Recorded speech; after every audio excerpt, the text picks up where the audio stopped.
आज हम राष्ट्रपति की विधायी शक्तियों के बारे में अध्ययन करेंगे।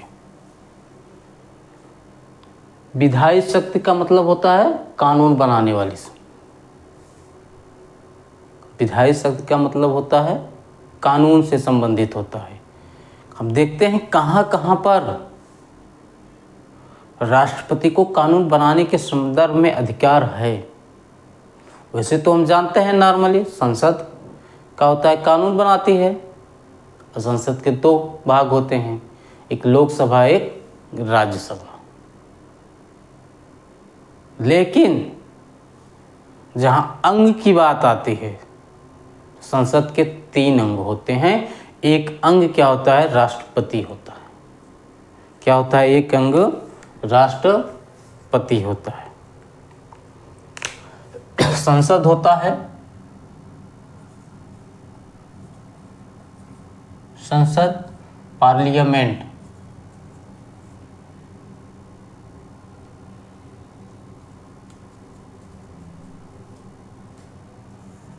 मूल रूप से क्या होता है? संसद ही नियम बनाती है। संसद के 2 भाग होते हैं। भाग कितने होते हैं? ध्यान दीजिएगा,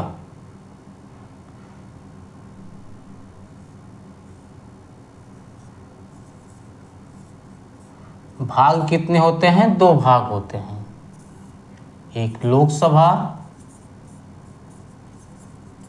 और दूसरा राज्यसभा। 2 भाग होते हैं संसद के। कितने भाग? 2 भाग, लोकसभा एक, ये राज्यसभा। लेकिन जहाँ जब अंग की बात आती है, अंग कितने होते हैं? पार्ट कितने होते हैं? तो 3 पार्ट होते हैं। ध्यान दीजिए, पार्ट में एक लोकसभा आता है, दूसरा राज्यसभा आता है और तीसरा प्रेसिडेंट, राष्ट्रपति महोदय। ठीक है, राष्ट्रपति। अंग 3 होते हैं, भाग 2 होते हैं। क्वेश्चन में भी क्या होता है? क्वेश्चन इस पर बहुत पुटअप होता है,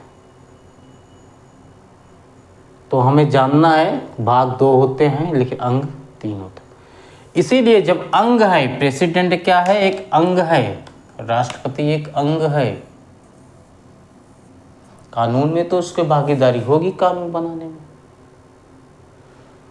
तो हम देखते हैं, पहले ये देखेंगे कि लोकसभा राज्यसभा में, फिर उसके बाद वो कानून आगे आता है प्रेसिडेंट के पास। क्रमशः अध्ययन करेंगे। देखिए, जब कोई भी कानून बनता है, कानून का खाका तैयार होता है, तो या तो लोकसभा में लाया जाता है या राज्यसभा में लाया जाता है। क्या होता है? या तो लोकसभा में लाया जाता है या राज्यसभा में लाया जाता है। किसी भी सदन में कानून लाया जा सकता है, लोकसभा में भी लाया जा सकता है और राज्यसभा में भी लाया जा सकता है। मान लीजिए कोई कानून राज्यसभा में लाया गया, राज्यसभा में कानून लाया गया, तो क्या होता है?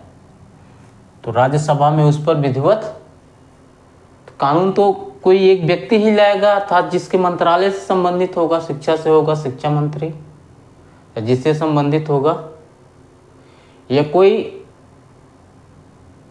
सदस्य भी ला सकता है कोई कानून। ऐसा नहीं है कि नहीं ला सकता, सबको पावर है।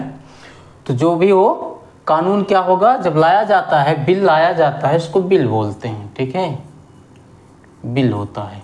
ठीक, बिल जब होता है तो राज्यसभा में जब लाया जाता है तो विधिवत पढ़ा जाता है। सब सदस्यों को उसकी एक एक कॉपी दे दी जाती है, पढ़ा जाता है, सहमति बनती है, वोट होता है, उसके बाद पारित होता है। जब राज्यसभा से पारित हो जाएगा तो जाएगा कहाँ? ये फिर अगले लोकसभा में, लोकसभा में जाएगा। वहाँ यहाँ भी लोकसभा में भी वही प्रक्रिया होती है, लोकसभा में भी वही प्रक्रिया होती है। पुनः प्रारंभ पढ़ा जाएगा, फिर वोट पड़ेगा, फिर पास होगा। अब लोकसभा से भी पारित हो जाएगा तो कहाँ जाएगा, यहाँ से पारित होने के बाद डायरेक्ट प्रेसिडेंट के पास जाता है, तीसरे अंग के पास जाता है। यहाँ से तो हो गया, यहाँ से भी हो गया, यहाँ से हो गया, ठीक है। तो क्या होता है, तीसरे अंग के पास जाता है, प्रेसिडेंट के पास जाता है।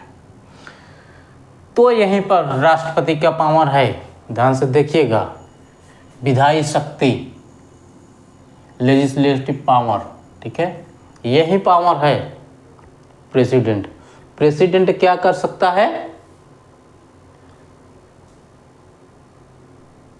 देखता है, रीड करता है, लोक कल्याण हित में होता है, कोई बहुत साइड इफेक्ट नहीं होता तो उसको क्या करता है, कानून को पास कर देता है। यदि राष्ट्रपति महोदय सिग्नेचर कर देंगे तो बिल क्या होगा, पास हो जाएगा और वो कानून का रूप धारण कर लेगा। सिग्नेचर करते ही राष्ट्रपति, प्रेसिडेंट के सिग्नेचर करते ही ये बिल जो होगा क्या होगा, कानून बन जाएगा और पास हो जाएगा। इसके अलावा राष्ट्रपति को यही पावर है कि उसको क्या करे, एक बार रिटर्न भी कर सकता है। मान लीजिए पूरा, जैसे कई पॉइंट हैं 1 2 3 4 या कई सेक्शन है, उसमें कोई सेक्शन राष्ट्रपति को लगे कि नहीं ये लोकहित में नहीं है, इस पर पुनः विचार किया जाए तो क्या हो सकता है, पुनः रिटर्न कर सकता है। बिल को क्या किया जा सकता है, रिटर्न किया जा सकता है, ठीक है। रिटर्न होने पहले सबसे आएगा कहाँ, जहाँ सबसे पहले जिस राज्यसभा में प्रस्तुत किया गया था, तो राज्यसभा में सबसे पहले आएगा, फिर वही प्रक्रिया इसमें होगा, फिर इसमें होगा, लोकसभा में, राज्यसभा में, लोकसभा में, फिर उसके बाद फिर प्रेसिडेंट के पास आता है। इसके बाद जब दोबारा आता है संशोधन होकर के, तो प्रेसिडेंट को सिग्नेचर करना ही पड़ता है। वर्तमान की जो प्रक्रिया, इनको दोबारा सिग्नेचर करना ही पड़ेगा, अर्थात को कानून बनाना ही पड़ेगा। तो फिर इनका सिग्नेचर होता है, ठीक है, उसके बाद कानून बन जाता है। तो राष्ट्रपति क्या है, लास्ट पॉइंट, जितने भी बिल होंगे अंत में क्या होता है, राष्ट्रपति महोदय को ही यह पावर है, इन्हीं को ही यह पावर है कि कानून को कंप्लीट करें। इन्हीं के सिग्नेचर के, राष्ट्रपति के सिग्नेचर से ही क्या होता है, कानून बन जाता है। अब इसके अलावा देखते हैं और कहाँ पावर है। लोकसभा,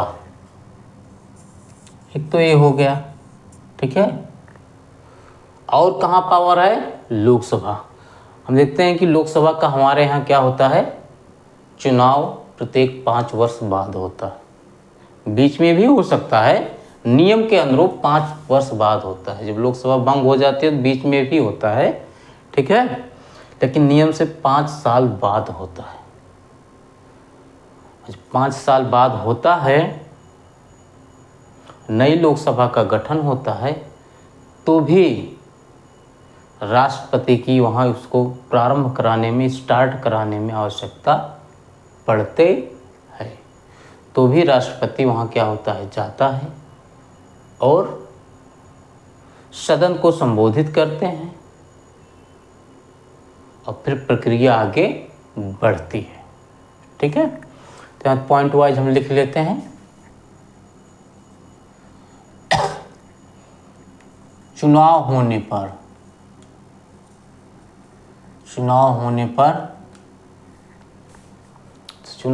क्या होता है, नई लोकसभा, जब नई लोकसभा का गठन होता है, नई लोकसभा का गठन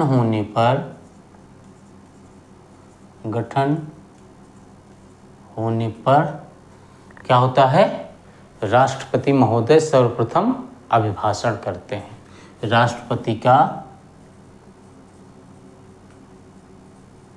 अभिभाषण होता है। राष्ट्रपति का भाषण होता है, फिर उसके बाद प्रक्रिया आगे चलती है चुनाव होने पर। इसके अलावा भी प्रत्येक वर्ष हर साल क्या होता है, 3 सत्र हमारे यहाँ चलता है, ठीक है, 3 सत्र चलता है। तो साल के प्रथम सत्र जिसको बजट सत्र बोलते हैं, बजट सत्र, तो सबसे पहले क्या होता है, राष्ट्रपति पहले सत्र अर्थात बजट सत्र में ही अभिभाषण करता है। बजट सत्र या पहले सत्र में प्रत्येक वर्ष के पहले या बजट सत्र में राष्ट्रपति अभिभाषण करते हैं। राष्ट्रपति का अभिभाषण होता है, अभिभाषण होता है, ठीक है। प्रथम पावर, सेकंड पावर, तीसरा पावर मैंने आपको बता ही दिया है। बिल में क्या होता है, बिल या कानून, बिल पर राष्ट्रपति का हस्ताक्षर होने के बाद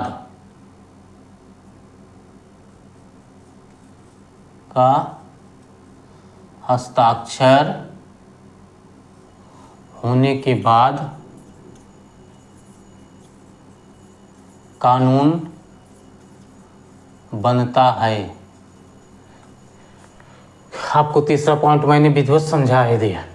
आप देखिए इसके बाद और क्या लेजिस्लेटिव पावर होता है,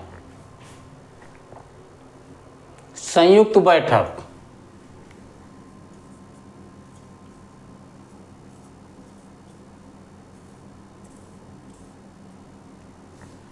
संयुक्त बैठक, राष्ट्रपति संयुक्त बैठक अर्थात लोकसभा और राज्यसभा दोनों की संयुक्त बैठक किसी भी समय बुला सकता है, ठीक है, किसी भी समय बुला सकता है।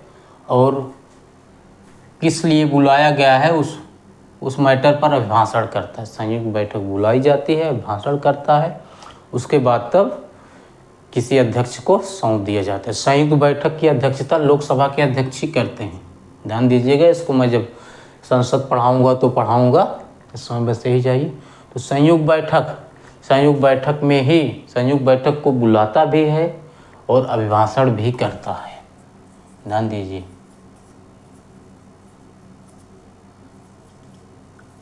बुलाकर अभिभाषण भी करता है। ध्यान दीजिए। इसके अलावा कुछ मैटर ऐसे होते हैं या कुछ बिल ऐसे होते हैं कि जो राष्ट्रपति की पूर्व अनुमति से ही लाए जाते हैं। जैसे धन संबंधी धन विधेयक हुआ। विधेयक पढ़ाएंगे तो आपको संसद में डिटेल से पढ़ाएंगे धन विधेयक क्या है। धन विधेयक हुआ। इसके अलावा भारत की संचित नीति से कोई संबंधित विधेयक हो जाता है। भारत की संचित नीति से संबंधित विधेयक, भारत की संचित नीति से संबंधित विधेयक। इसके अलावा जो जैसे सीमा परिवर्तन को लेकर के, दो राज्यों की सीमा परिवर्तन को लेकर के कोई बिल लाया जाता है तो वहाँ भी राज्यों के सीमा परिवर्तन से संबंधित बिल, सीमा परिवर्तन से संबंधित बिल